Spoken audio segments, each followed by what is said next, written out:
Сегодня готовим невероятно вкусный и простой рецепт на сковороде. Это блюдо находка, особенно если времени мало, а хочется чего-то сытного и ароматного. Впереди советы, которые пригодятся любому, независимо от вашего опыта в кулинарии. Начинаем с картофеля. У меня 2 крупных клубня. Очищаю их и нарезаю кружочками толщиной 2-3 мм. Секрет тут в равномерной нарезке. Так картошка прожаривается одинаково и не теряет своей текстуры. Если у вас есть специальная терка, используйте ее, это ускорит процесс. Сковорода у меня диаметром 24 см. Этого достаточно для порции на 2-3 человека. Наливаю на нее растительное масло, разогреваю и выкладываю картофель. Почему я сразу не солю? Соль в начале готовки может сделать картошку мягкой, а мы хотим, чтобы она сначала слегка подрумянилась.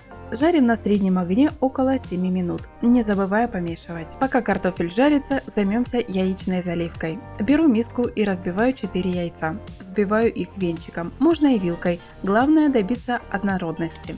Теперь подготовим овощи. Беру пару помидор, мою их, удаляю плодоножку и нарезаю небольшими кубиками. А вот и зеленый лук.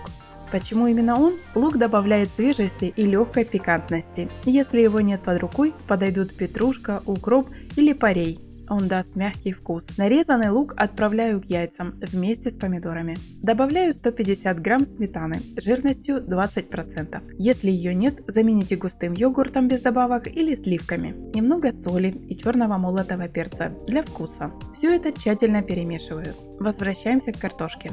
Теперь, когда она подрумянилась, добавляю соль и копченую паприку. Эта специя делает вкус более насыщенным и ароматным. Жарю еще 1-2 минуты.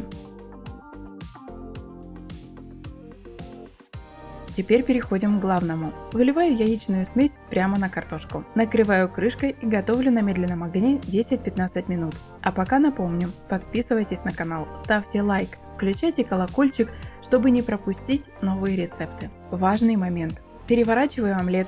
Для этого накрываю сковородку тарелкой, аккуратно переворачиваю и возвращаю его обратно.